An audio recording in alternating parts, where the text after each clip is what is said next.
اعوذ باللہ من الشیطان الرجیم، بسم اللہ الرحمن الرحیم۔ السلام علیکم۔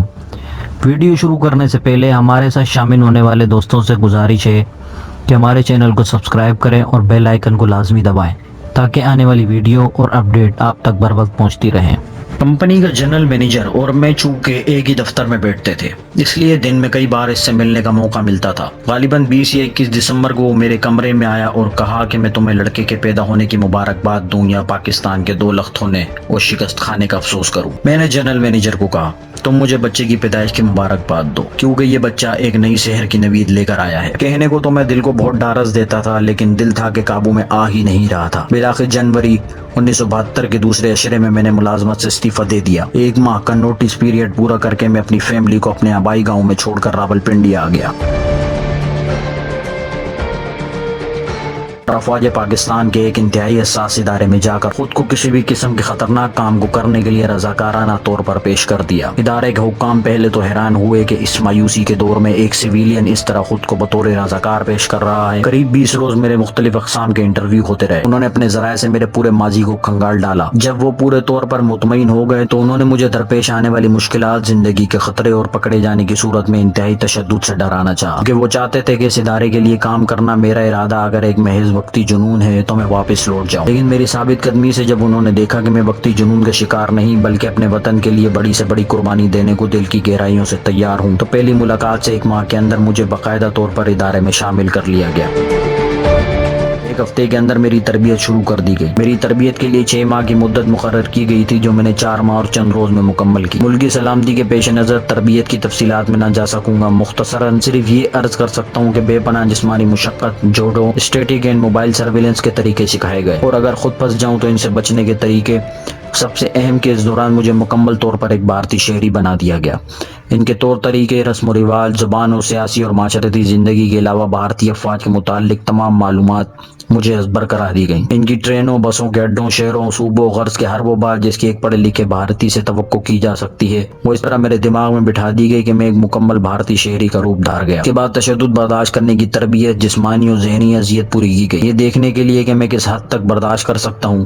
پھر وائرلیس آپریٹ کرنا، چھاؤنی اور فوجی پڑاؤ پر حملے، معلومات کے حصول کے طریقے، ہر پہلو سے مجھے اپنے فرائض کے انجام دہی کے لیے تیار کر دیا گیا۔ میری زندگی کی سب سے پہلی ملازمت سابق مشرقی پاکستان چٹاگونگ میں معروف چائے کی کمپنی میں چائے کی بلینڈنگ کی تھی۔ مجھے بھارت میں پوشیدگی فراہم کرنے کے لیے وہ بہت کام آئی۔ میں کھلی چائے کے ایک تاجر کے طور پر ہر چھاؤنی میں جا سکتا تھا۔ میں بمبئی میں نیو ٹاک پاؤڈر کا رہائشی تھا، یہاں تک مکمل انتظام تھا۔ اگر کوئی میرے دیے ہوئے ایڈریس سے میرا پوچھے تو اسے پتہ چلتا کہ ونود چوپڑا یہاں رہتا ہے اور چائے کا کاروبار کرتا ہے۔ ونود چوپڑا میرا کور نام تھا۔ تربیت کا آخری حصہ پاکستانی چھاؤنی سے مطلوبہ معلومات حاصل کرنی تھی، اور یہی میرا امتحان تھا جس میں نہ صرف مطلوبہ معلومات حاصل کر سکا بلکہ اس کے لیے بعض حساس خفیہ راز معلوم کر کے اپنے اساتذہ کو دیے۔ چنانچہ مجھے گروپ لیڈر کے طور پر سلیکٹ کر لیا گیا۔ میرے گروپ میں 4 ساتھی تھے جو افواج پاکستان میں مختلف کاموں کے ماہر تھے۔ وائرلیس ٹیکنیشین، بلاسٹنگ کے ماہر، دوران مشن خطرے کو بھانپنے والے یعنی ہماری نگرانی کرنے اور کہیں پھنس جانے کی صورت میں دشمن کو زیر کرنے یا ہلاک کرنے والے تھے۔ یہ ایک مکمل گروپ تھا۔ بحیثیت گروپ لیڈر کے وہ میرا ہر حکم ماننے کے پابند تھے اور خود اپنے فیصلے سے کوئی کام سر انجام دینے کی انہیں اجازت نہ تھی۔ سب نے الگ الگ رہنا تھا، وہ میرے علم میں لائے بغیر آپس میں رابطہ نہ کر سکتے تھے۔ مجھے ان سب کی رہائش کا علم رکھنا تھا لیکن انہیں میری رہائش کا علم نہیں ہونا چاہیے تھا۔ بھارت میں اپنے ہمدردوں سے رابطہ کرنے کی صرف مجھے اجازت تھی۔ ہم 5 افراد کی یہ چھوٹی سی فوج اپنے مشن کے لیے بالکل تیار تھی۔ ہمیں 24 گھنٹے کے نوٹس پر اپنے مشن پر روانہ ہونا تھا۔ ہم 5 کو پہلی بار تربیت مکمل ہونے کے بعد ہی چند لمحوں کے لیے ملایا گیا۔ ایک دوسرے کے متعلق تفصیلی معلومات کسی کو نہ تھیں۔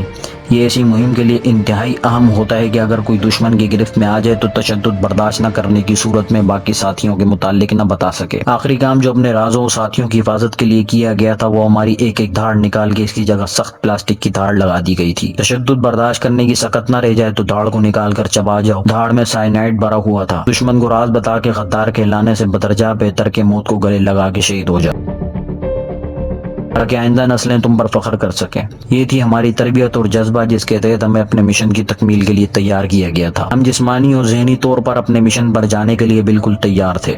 ہمارا گروپ اسٹینڈ بائی پوزیشن میں تھا۔ ہمیں 3 دن کی رخصت دی گئی اور ہدایت کی گئی کہ اپنا سب سامان گھر چھوڑ کر آئیں، صرف جوتوں کا ایک جوڑا جو پہنا ہو اور 2 جوڑے پینٹ اور شرٹ کے لائیں۔ جن پر کوئی بھی ایسا نشان نہ ہو کہ وہ پاکستان کے بنے ہوئے ہیں۔ یہ چھٹی ہمارے لیے روانگی کا گرین سگنل تھی۔ مجھ سے کاغذات پر اپنے ورثاء کے نام لکھوائے گئے، جن کی ایک کاپی مجھے اپنے ورثاء کو دینے کے لیے دے دی گئی۔ میرے باقی چاروں ساتھی تو باقاعدہ فوجی تھے اور پہلے سے ہی یہ کاغذات مکمل کر چکے تھے۔ کاغذات میں دوران مشن بھرنے کی صورت میں ورثاء کے لیے معقول رقم اور مزید سہولتیں دینے کا وعدہ تھا۔ اس وقت میری والدہ بقید حیات تھیں، بیوی اور چند ماہ کا لڑکا تھا۔ میں نے ورثاء میں پہلے والدہ کا نام لکھا، بعد میں بیوی اور بچے کا، اور 3 روزہ چھٹی پر روانہ ہو گیا۔ گھر پہنچ کر میں نے خود کو نارمل رکھنے کی پوری کوشش کی۔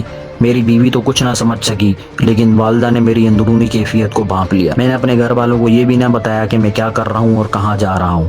انہیں تو صرف یہ علم تھا کہ میں لاہور میں ایک پرائیویٹ کمپنی میں ملازم ہوں۔ روانگی سے چند لمحے قبل میں نے اپنی والدہ کو بند لفافے میں کاغذات دیے اور کہا کہ انہیں سنبھال کر رکھیں۔ والد مرحوم کی قبر پر حاضری دی اور گھنٹوں بیٹھا رہا۔ روانگی کے وقت والدہ، بیوی اور بچے سے اس طرح ملا جیسے شاید آئندہ ملاقات نصیب نہ ہو۔ میری جو اندرونی کیفیت تھی اس کا بخوبی اندازہ لگا سکتے ہیں، لیکن میں نے حد الامکان یہ کوشش کی کہ چہرے پر کوئی تاثر ظاہر نہ ہونے پائے۔ والدہ اور بیوی کو میں نے یہ بتایا تھا کہ میں کمپنی کی طرف سے چند ماہ کے لیے سری لنکا جا رہا ہوں، اس لیے میری طرف سے خطوط آنے میں دیر ہو سکتی ہے۔ میں فون پر دفتر والوں سے آپ کی خیریت معلوم کر لیا کروں گا اور میرے دفتر کے آدمی میری تنخواہ پہنچایا کریں گے اور میری خیریت سے آپ کو آگاہ کر دیا کریں گے۔ یہ سب باتیں میں نے اپنے سینئرز کی ہدایت کے عین مطابق کی تھیں۔ گھر والوں کو یہ انتظام عجیب سا لگ رہا تھا، لیکن میں نے انہیں سوال کرنے کا موقع نہ دیا اور شام کو 7 بجے اسٹیشن کی طرف روانہ ہو گیا، کیونکہ اگلی صبح 8 بجے ہمیں رپورٹ کرنی تھی۔ لاہور میں ہمیں ایک بند جیپ میں آنکھوں پر پٹی باندھ کے لے جایا گیا، اور جب پٹی کھلی تو ہم ایک ہال میں موجود تھے جہاں بہت سی کرسیاں پڑی ہوئی تھیں۔ وہاں ہمارے سینئرز بھی تھے۔ چند ہی لمحوں بعد سویلین ڈریس میں ایک صاحب اندر داخل ہوئے، جنہیں ہمارے سینئرز نے ایڑیاں بجا کر سلوٹ کیا۔ ان صاحب نے فرداً ہم سب سے مصافحہ کیا، ٹریننگ کی کامیاب تکمیل پر مبارکباد دی اور کہا کہ آپ 5 افراد جس مشن پر جا رہے ہیں اس کی کامیاب تکمیل سے پاکستان کو بہت مدد ملے گی۔ اس لیے روح کی گہرائیوں سے اپنے مشن کو پایا تکمیل تک پہنچانا، اور اس دوران اگر غداری کی زندگی اور شہادت میں سے کسی کو چننا پڑے تو شہادت کو قبول کرنا، کیونکہ موت تو یقیناً ایک روزانی ہے۔ ہمارا دشمن اتنا مکار ہے کہ زندہ رکھنے اور عیش و عشرت کے جھوٹے وعدے کر کے راز اگلوا لینا اس کا مذہب ہے، اور سب راز جاننے کے بعد وہ تمہیں چھوڑے گا نہیں بلکہ اذیتناک موت سے ہمکنار کرے گا۔ اس مختصر سی تقریر یا نصیحت کے بعد وہ ہم 5 سے بغل گیر ہوئے اور کمرے سے باہر چلے گئے۔ ان کے جانے کے بعد ہم سب کی جسمانی اور ساتھ لائے ہوئے ایک ایک جوڑے کی بھرپور تلاشی لی گئی۔ سگریٹ، ماچس، بٹوئے سب لے لیے گئے اور بھارتی سگریٹ، ماچس اور بٹوئے دے دیے گئے۔ ہمارے ایئر بیگ لے کر ایسے ایئر بیگ دیے گئے جن پر میڈ ان انڈیا لکھا ہوا تھا۔ ہماری نکلی دھاڑیں 2 ڈاکٹروں نے پنوں کے ساتھ لگائیں۔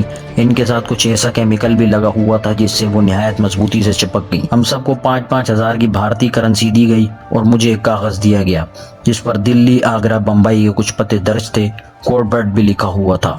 یہ ان بھارتی ہمدردوں کے پتے تھے جن سے رابطہ کرنے پر مجھے روپے اور دیگر مطلوبہ اشیاء مل سکتی تھیں۔ مجھے یہ ایڈریس اور نام یاد کرنے تھے۔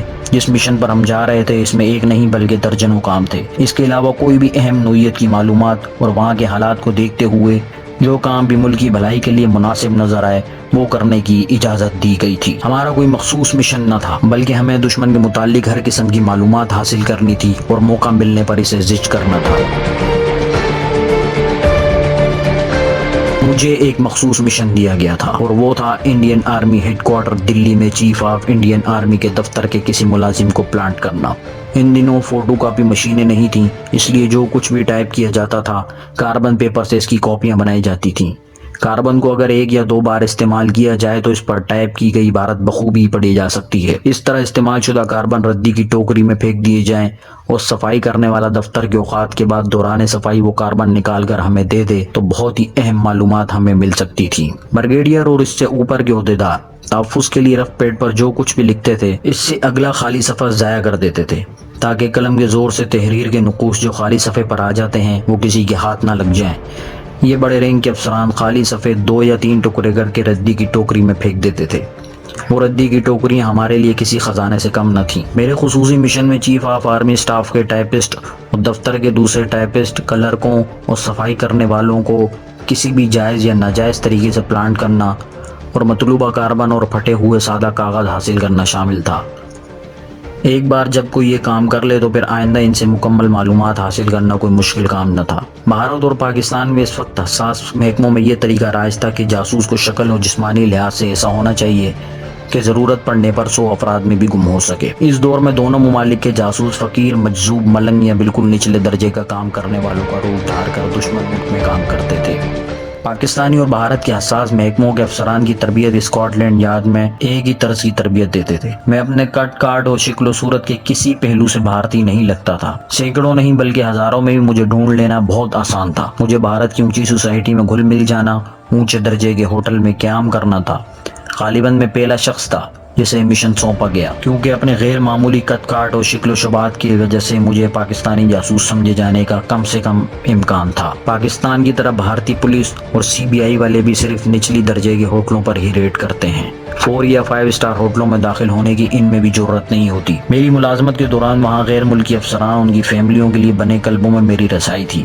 میں اس دور کے مقبول ترین ہال روم ڈانس جیسے اسکوائر والز اور راک اینڈ رول میں مہارت حاصل کر چکا تھا۔ بھارت میں قیام کے دوران ان خرافات سے مجھے بڑی مدد ملی۔ بھارت میں چوپڑا فیملی بڑی مشہور ہے۔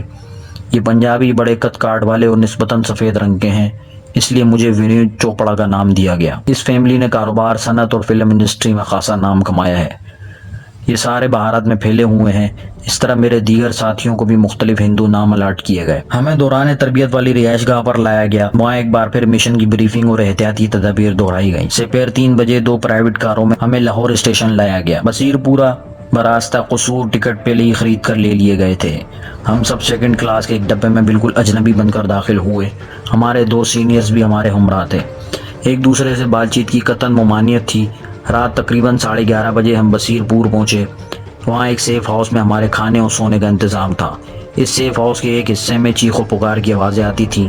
سینئرز نے ہمیں بتایا کہ کچھ بھارتی ہیں جو بارڈر کراس کرتے ہوئے پکڑے گئے ہیں، ان کی تفتیش کی جا رہی ہے۔ سیف ہاؤس کے مستقل رہائشی بالکل خاموشی سے ہماری مطلوبہ اشیاء ہمیں پہنچا رہے تھے، اور اگر ہم کوئی سوال کرتے تو محض مسکرا کر خاموش ہو جاتے تھے۔ دوسری صبح 9 بجے ہم نے بصیر پور سے کوچ کیا اور 3 جیپوں میں ہمارا قافلہ روانہ ہوا۔ ہمیں یہ نہیں بتایا گیا کہ ہمیں کہاں لے جایا جا رہا ہے۔ سفر مسلسل جاری رہا، کبھی نہر کی پگڈنڈی پر، کبھی اونچی اور کبھی ٹوٹی پھوٹی سڑکوں پر جاری۔ غروب آفتاب کے وقت ہم خیموں کے ایک پڑاؤ میں پہنچے جہاں پاکستانی بارڈر فورس کے جوانوں نے ہمارا خیر مقدم کیا۔ وہاں ہمارے سینئرز نے بتایا کہ ہم باول نگر میں منڈی صادق گنج کے قریب بارڈر سے صرف 2 کلومیٹر کی دوری پر ہے۔ وہاں 2 اجنبی دیہاتیوں سے ہمیں ملایا گیا۔ ٹھیک 10 روز بعد دلی میں 11 بجے دن ان میں سے ایک نے مجھے ملنا تھا۔ میٹنگ کا مقام تفصیلاً مجھے سمجھا دیا گیا۔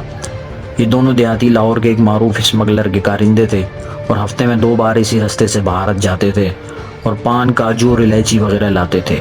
پاکستان کی طرف سے انہیں بارڈر سے گزرنے اور واپس آنے کی سہولت دی گئی تھی، جس کے عوض وہ پہلے سے گئے ہوئے گروپس کی ڈاک وغیرہ لاتے اور لے جاتے تھے۔ یہ 2 اجنبی محض ہمارے گروپ کے لیے وقف تھے۔ ان کو یہ ڈیوٹی سونپی گئی تھی کہ ہمیں وقت مقررہ پر سرحد پار کرائیں اور قریب ترین بھارتی ریلوے اسٹیشن ہنومان گڑھ تک پہنچا دیں۔ انہیں پیسے بھی دیے گئے کہ وہ ہنومان گڑھ سے اجمیر شریف تک ٹکٹ خرید کر ہمیں دے دیں۔ ہمیں ٹکٹ دے کر وہ فوراً واپس ہندوستانی بارڈر کے قریب گاؤں مرزا پور پہنچ جائیں، جہاں 2 افراد انہیں ملیں گے جو اگلی شام تک ان کے ہمراہ رہیں گے۔ ادھر ہمیں علیحدگی میں ہنومان سے بھٹنڈا تک کے ٹکٹ دے دیے گئے تاکہ مخالف سمت میں جانے والی گاڑی میں سوار ہوں جو اجمیر شریف جانے والی گاڑی سے 15-20 منٹ پہلے ہی آ جاتی ہے۔ سب احتیاط کی تدابیر ہماری حفاظت کے لیے کی گئی تھیں۔ ہم سے گھڑیاں بھی لے لی گئی تھیں۔ صرف ایک گھڑی مجھے دی گئی تھی جو بھارت میں مہیا تھی۔ اس وقت اس کی قیمت بھارت میں تقریباً 300 روپے تھی۔ رات کا کھانا 8:30 بجے کھا لیا گیا تھا۔ کھانے کے فوراً بعد ہمیں ایک سیاہ لمبا انڈرویئر اور ایک سیاہ رنگ کی پورے بازوؤں کی بنیان دی گئی۔ ہم نے بوٹ بھی اتارے اور کپڑوں کے ہمراہ اپنے بیگوں میں رکھ لیے۔ اب ہمارے سینئرز ہمارے ساتھ خوش گپیاں کر رہے تھے، لیکن وہ محض ہماری ٹینشن دور کرنے کے لیے تھیں، ورنہ ان کے چہروں سے بھی پریشانی عیاں تھی۔ ان دنوں جنگ کے بعد ہم سیز فائر کی حالت میں تھے۔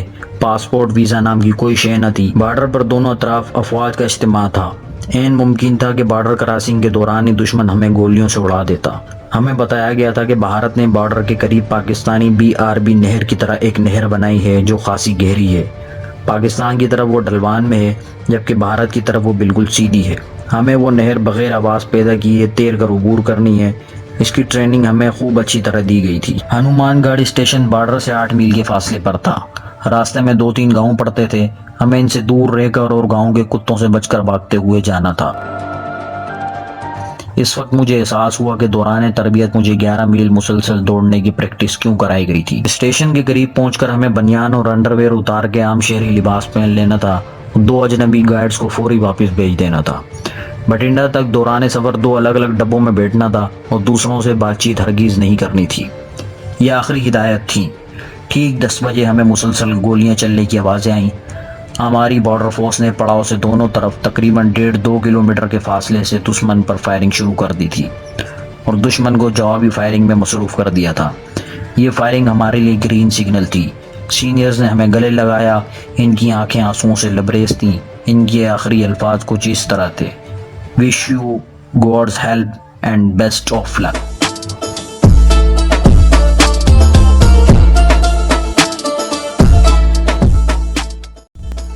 چینل کو لائک کریں، شیئر کریں اور کمنٹ سیکشن میں اپنی قیمتی رائے کا اظہار ضرور کریں۔